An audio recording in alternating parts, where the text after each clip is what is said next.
بسم اللہ الرحمن الرحیم۔ السلام علیکم۔ آج میری زندگی کا ایک بہت اہم انسان آ رہا تھا، وہ انسان جس کے نام سے منسوب ہو کر میں پچھلے 5 سالوں سے اس کی منتظر تھی، وہ انسان جس نے زمانے بھر سے ٹکر لے کر مجھے اپنا بنایا تھا۔ عارف مجھ سے نکاح کرنے کے چند ہی روز بعد اپنی تعلیم مکمل کرنے کی غرض سے بیرون ملک جا بسا تھا۔ آج وہ 5 سال بعد پھر سے میرے گھر آ رہا تھا۔ شاید اب وہ میری رخصتی کی بات کرنے آ رہا تھا۔ میں بے حد خوش تھی کہ میری اس ذلت بھری زندگی سے جان چھوٹ جائے گی اور میں آرام سے پیا کے دیس شہزادیوں کی طرح رہوں گی، کیونکہ میں جو زندگی گزار رہی تھی یہ صرف میرا دل ہی جانتا تھا کہ اس زندگی نے مجھے دن رات کتنی بڑی اذیت میں مبتلا کر رکھا تھا۔ خیر، میں نے گھر کی صفائی کے ساتھ ساتھ کھانے پینے کے تمام تر انتظامات مکمل کر لیے۔ شام کا وقت ہونے کو تھا جب اچانک گھر کے دروازے پر دستک ہوئی۔ میں نے دروازہ کھولا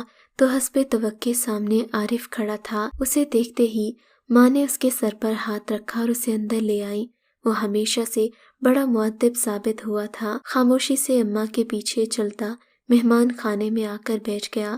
گھر پر اماں کے علاوہ ابا بھی موجود تھے، لیکن بیماری کی وجہ سے وہ بستر کے ہو کر رہ گئے تھے۔ اس وقت وہ گہری نیند سو رہے تھے۔ میں عارف کے لیے چائے لے کر آئی تو ہمارے درمیان محض رسمی سلام دعا کا تبادلہ ہوا۔ اس کے بعد وہ چائے پیتے پیتے میری جانب بہت گہری نگاہوں سے دیکھتا، جن کے ساتھ ہی میں مزید سمٹ جایا کرتی۔ لیکن آج اس کی آنکھوں میں ایک عجیب سا احساس تھا، نہ جانے وہ کیا تھا جسے میں سمجھ نہیں پائی۔ مجھے دیکھتے ہی وہ ایک دم بولا، آنٹی، سنا ہے آپ کی بیٹی شعر بہت اچھے پڑھتی ہے، میں بھی سننا چاہتا ہوں، اگر آپ کی اجازت ہو تو۔ عارف کی یہ بات کہنے کی دیر تھی کہ میں ایک دم چونک سی گئی، مگر میں نے اپنے جذبات کو قابو کرتے ہوئے کہا، نہیں، ایسی تو کوئی بات نہیں۔ میں اپنی بات مکمل نہیں کر پائی تھی کہ اماں نے میری جانب دیکھا اور بولی، بیٹی، تمہارا شوہر ہے، کوئی فرمائش کر رہا ہے تو پوری کر دو۔ اماں کی بات سن کر میرا دل مٹھی میں آ گیا۔ عارف کی نظریں متواتر میرے چہرے پر مرکوز تھیں، جیسے وہ میرے چہرے کے تاثرات پڑھ رہا ہو یا پھر اس چہرے سے کچھ کھوج رہا ہو۔ میں نے نگاہیں جھکا لی اور شعر پڑھنے لگی۔ عارف دل ہی دل میں نہ جانے کیا سوچ رہا تھا، کیونکہ شعر ختم ہو جانے کے چند منٹ تک وہ کسی گہری سوچ میں مبتلا تھا۔ اماں کے پکارنے پر ایک دم چونک کر اماں کی جانب دیکھنے لگا اور ساتھ ہی مجھے خوب داد دی، لیکن اس کے داد دینے کا انداز بالکل ایسے تھا جیسے کسی بازاری عورت کے حسن کی تعریف کی جاتی ہو۔ میرا دل کسی گہری کھائی میں دھڑکتا محسوس ہوا۔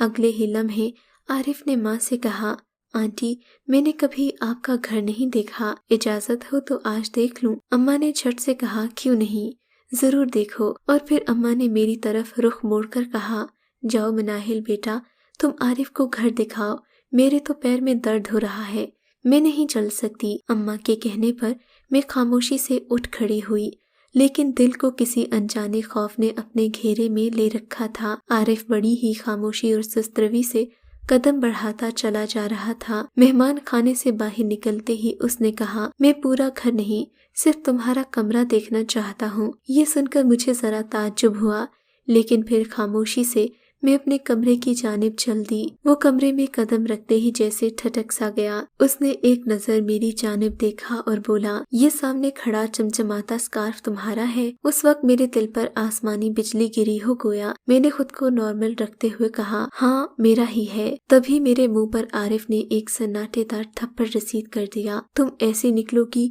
میں سوچ بھی نہیں سکتا تھا۔ میں سمجھتا رہا کہ میری مناہل اتنا غلط کام نہیں کر سکتی، لیکن میں کیسے بھول گیا، اس دنیا میں کوئی بھی ویسا نہیں جیسا نظر آتا ہے۔ آج تو یہ بات ثابت ہو گئی۔ میری آنکھوں سے آنسو برسنے لگے، لیکن وہ سب عارف کہاں دیکھ پا رہا تھا۔ اس سے پہلے کہ میں احتجاج کرتی یا کچھ کہہ پاتی، وہ خاموشی سے وہاں سے چلا گیا۔ وہ بھی انہی مردوں میں سے نکلا تھا جو صرف تصویر کا ایک رخ دیکھ کر خود ہی بہت کچھ سوچ بیٹھتے ہیں۔ میں نے اپنے آنسو صاف کیے اور امی کے سامنے عارف کے اس قدر عجلت میں جانے کا بہانہ سوچنے لگی، کیونکہ فی الوقت یہ ضروری تھا۔ خیر، جیسے تیسے وہ شام گزر گئی، لیکن ساری شام میری آنکھوں سے آنسو ابلتے رہے۔ فجر کی اذان کے ساتھ میں نے نماز پڑھنا شروع کی اور رب کے دربار میں اپنے گناہوں کی معافی مانگی، کیونکہ صرف وہی تھا جو میرا سچ جانتا تھا۔ دن چڑھ آیا تھا، ہر کوئی حسب معمول اپنے کام کرنے لگا، لیکن جیسے ہی دوپہر ڈھلنے کو آئی ایک مرتبہ پھر سے دروازے پر دستک ہوئی۔ مجھے لگا کہ عارف آیا ہوگا،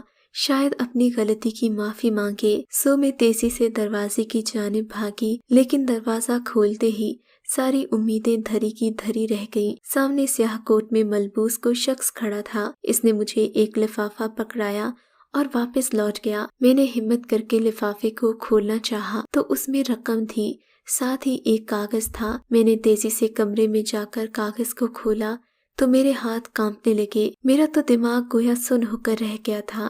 جی چاہا کہ زمین پھٹے اور میں اس میں دھنس جاؤں۔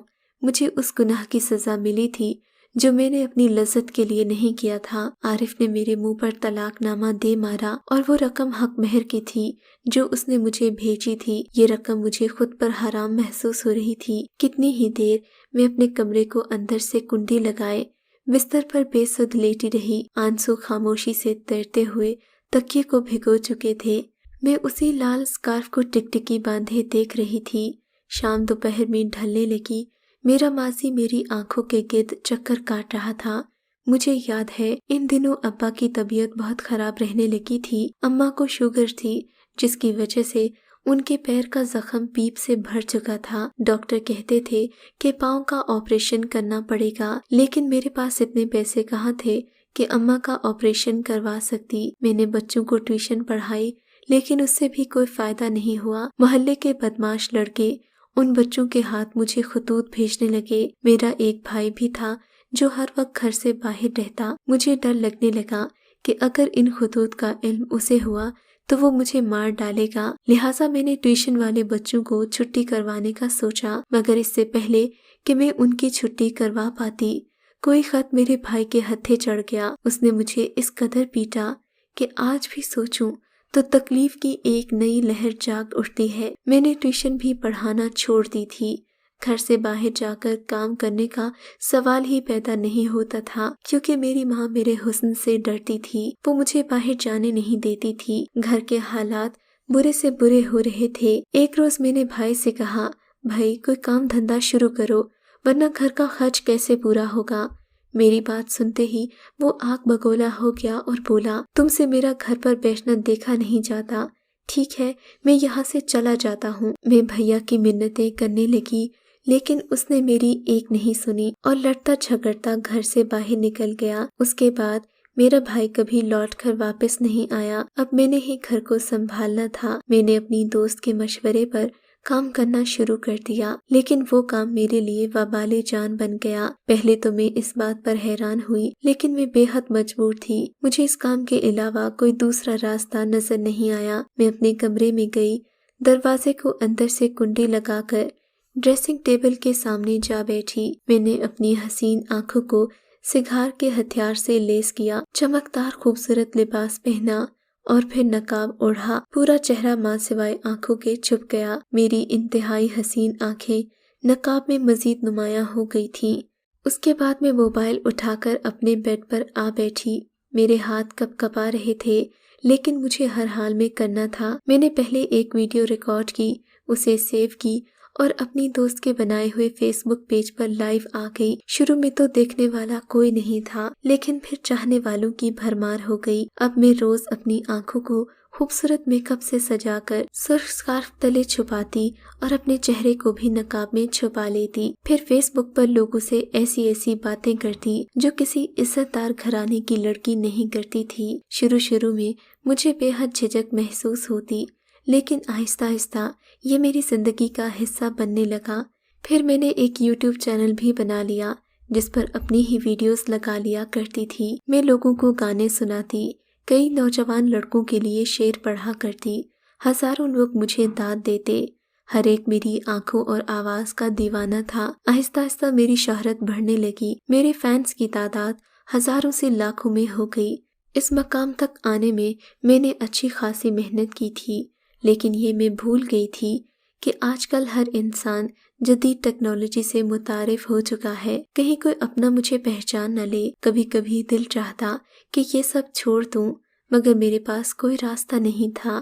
آہستہ آہستہ میرے ماں باپ کا اچھا علاج ہونے لگا۔ میں کسی طور پر یہ سب چھوڑ نہیں سکتی تھی۔ جن بہنوں کے بھائی جیتے جی مر جائیں وہ ایسی زندگی گزارنے پر مجبور ہو جاتی ہیں۔ دن ہفتے سالوں میں گزر گئے۔ کئی بار دل میں خیال آتا کہ اگر عارف کو اس سب کے بارے میں معلوم ہوگا تو میرا کیا بنے گا، اور پھر وہ دن آ ہی گیا جب عارف کے سامنے میرا یہ راز کھل گیا۔ میرا جی چاہتا تھا کہ زمین پھٹے اور میں اس میں غرق ہو جاؤں، لیکن ہم جیسے گنہگاروں کی زندگی اتنی آسانی سے کہاں تمام ہوتی ہے۔ میرے ساتھ بھی ایسا ہی ہو رہا تھا۔ کئی دن عارف کے دیے ہوئے پیسوں کے ساتھ کٹ گئے۔ میں وہ رقم استعمال نہیں کرنا چاہتی تھی، لیکن میرے پاس اور کوئی چارہ نہیں تھا۔ آہستہ آہستہ وہ ختم ہو گئی۔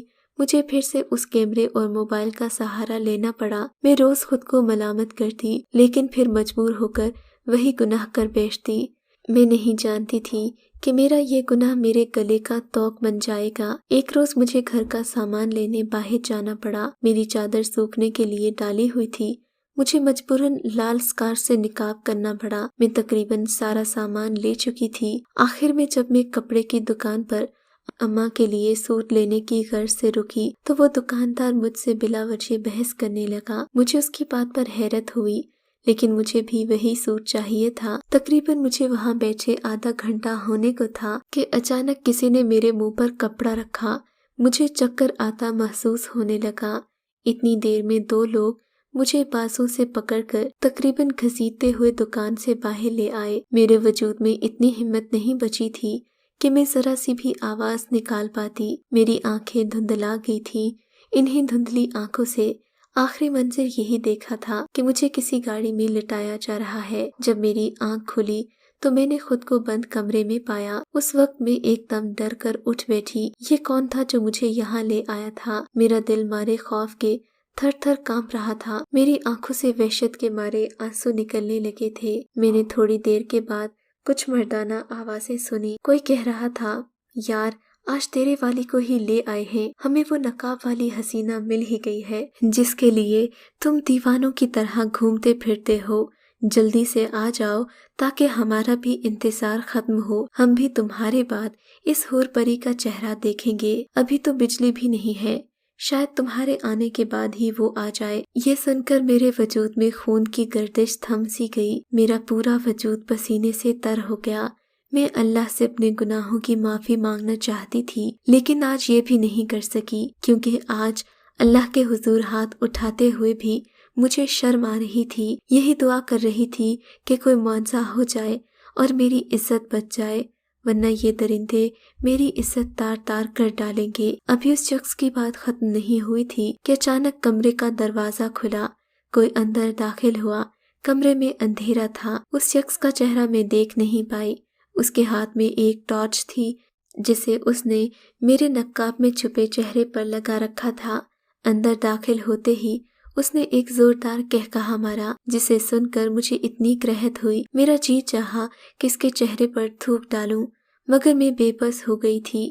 وہ آگے بڑھ رہا تھا اور اپنی ناپاک زبان سے میرے لیے بےہودہ باتیں بول رہا تھا۔ آج اتنے سالوں بعد تم میرے ہاتھ آ ہی گئی۔ اس کی باتیں سن کر میرا دل دھڑکنا بند ہو گیا۔ یہ آواز مجھے بے تحاشا شناسا سی لگ رہی تھی، مگر میں سمجھ نہیں پائی کہ یہ کون ہے۔ وہ میرے قریب آیا اور بولا، میں صرف تمہاری ان خوبصورت نگاہوں کا اسیر ہوں، تمہارے چہرے سے مجھے کوئی غرض نہیں۔ یہ سب کہتے ہوئے وہ میری آنکھوں پر ٹارچ لگائے مسلسل مجھے گھور رہا تھا۔ روشنی میں میری آنکھیں چندیا سی گئیں۔ وہ بالکل پاگل لگ رہا تھا۔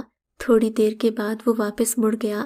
اللہ اللہ کر کے یہ معجزہ ہو گیا تھا۔ میں وہاں اوندھے منہ پڑی نہ جانے کتنی دیر روتی رہی۔ ایک لمحہ 1 صدی کے برابر لگ رہا تھا۔ اگلی رات وہ پھر آیا۔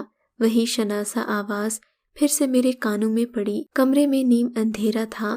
میں اس کا چہرہ دیکھ نہیں پائی۔ وہ کھڑکی کی جانب منہ کر کے کھڑا تھا۔ جب میں باہر نکلنے کے لیے بھاگی، لیکن وہ تیزی سے مڑا اور میرا سکارف پکڑا، جس کے ساتھ ہی میرا نقاب کھل گیا اور وہ ایک دم میرے سامنے آ کھڑا ہوا۔ اسے دیکھتے ہی میری آنکھیں پھٹی کی پھٹی رہ گئیں اور ایک لمحے میں ہزاروں رنگ آ گئے۔